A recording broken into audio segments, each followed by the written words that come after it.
Hi Gladiola students, this is Miss Anna. Today we will be reading Together for Kwanzaa by Juwanda G. Ford, illustrated by Shelley Hemberger. In this story we will learn about Kwanzaa and how it is celebrated, and we will also learn a little bit about the meaning behind this tradition to our main character Kayla. I hope you all enjoy this story. Let's begin. It was the first day of Kwanzaa and Kayla was sad. Her big brother Kari could not come home for the holidays because a heavy snowstorm had closed all the roads around his school. Kayla always missed Kari while he was away, but this was worse than ever.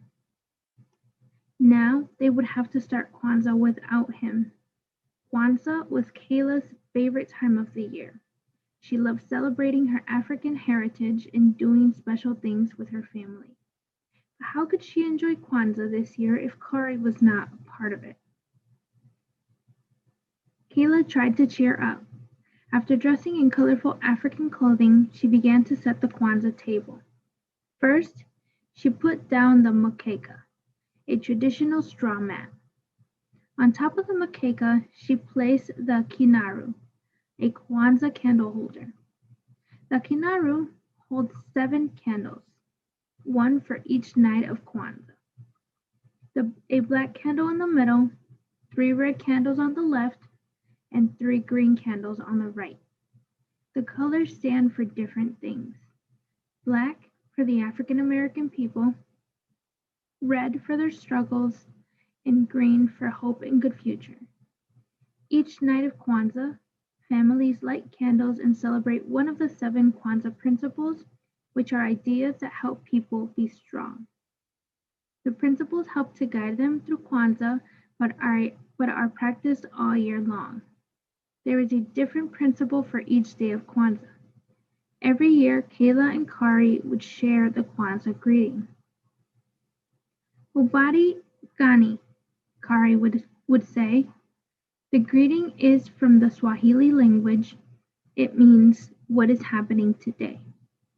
Kayla would answer the Kwanzaa principle for the day. Many Swahili words are used during Kwanzaa. Kayla sighed. It wouldn't be the same without Kari there tonight. Kayla's parents helped her place fruits and vegetables on the mkeka. The fruits and vegetables are called muzao. They represent the harvest and importance of working together. Here is the corn, said Kayla.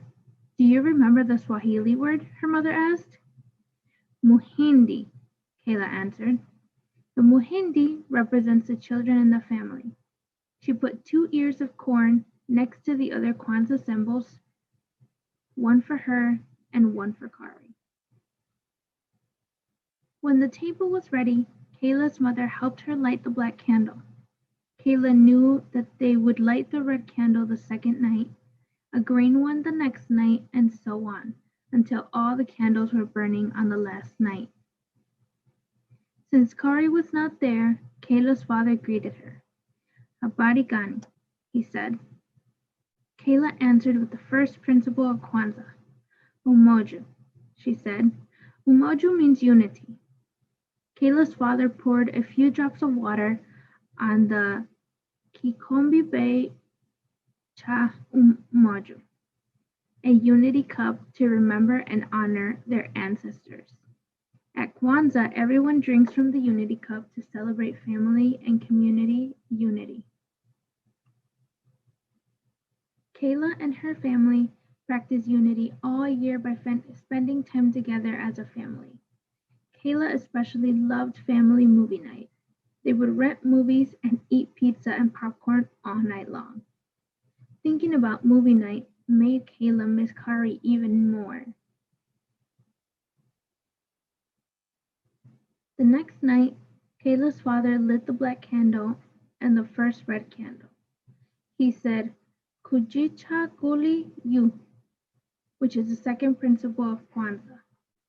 It means self-determination, or deciding what you want to be and do. Kayla decided that she wanted to go to college just like Kari and study to become a scientist. On the third night the phone rang just as Kayla was lighting the first green candle. It was Kari. Habari gani, Kari said. Ujimu, Kayla answered. Ujimu is a third principle of Kwanzaa. It means working together and being responsible. One way Kayla and her family practiced Ujimu during the year was by participating in her school's bake sale. The teachers, parents, and students all worked together to raise money for the community. The black candle, one green candle, and two red candles were lit on the fourth night. Kayla was really happy tonight. The roads were cleared and Kari was on his way home. The principle for the fourth night of Kwanzaa is Ujamu. Ujamu means cooperative economics or supporting African American businesses. Kayla and her parents love shopping in Tubman Square, where African Americans sold handmade jewelry, hats, and clothes. The phone rang, and Kayla ran to answer it. Hi, Kari, are you almost home? She asked. Kari explained that his car had broken down on the way. It would take a few days to fix. Kayla burst into tears. There were only 3 days of Kwanzaa left. Kari would miss everything. Don't cry, sweetie, Kari said.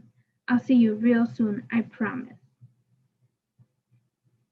On the fifth night, Kayla's mother lit the candles. Today's principle was Niu, a purpose, or purpose. Kayla decided that her purpose was to be the best little sister she could be. She made Kari a special Kwanzaa scrapbook, telling him all about how the family celebrated this year. Kuumba, or creativity, is a principle for the sixth day of Kwanzaa. After the last red candle was lit, Kayla and her parents made lots of decorations for the Kuramu that night. The Kuramu is a feast where families celebrate with friends and loved ones. Kayla made a flag using the Kwanzaa colors. It was black, red, and green, just like the candles in the Kinaru. Soon there was a knock at the door. Kayla ran to answer it. Kari, she yelled as she opened the door wide. No, not Kari, but Grandma and Grandpa are here. Kayla was glad to see her grandparents, but she couldn't help being disappointed that Kari still had not arrived. She kept hoping that somehow he'd get home before Kwanzaa was over. There were many knocks on the door from friends and family. It was hard to be sad with so many people around. Everyone was enjoying the kuramu. There was so much food. They had to have a separate table just for desserts. No one heard Kari at the front door, so he just walked right in. Kayla squealed with delight when she saw him.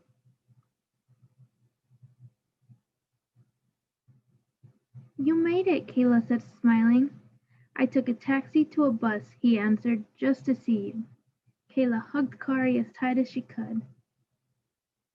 Imani, Kari whispered on the last night of Kwanzaa. Tonight, all the candles glowed brightly. Imani means faith, believing in yourself and others. I believe in our family, Kayla said as she opened their zawadi, or gifts. Kayla knew that zawadi should be handmade and educational.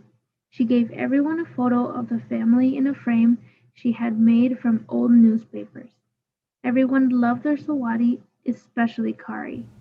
Well, friends, this brings us to the end of our story. Thank you for joining me and learning more about Kwanzaa, what it is and what it means. I hope you all enjoyed this story. I can't wait for the next one.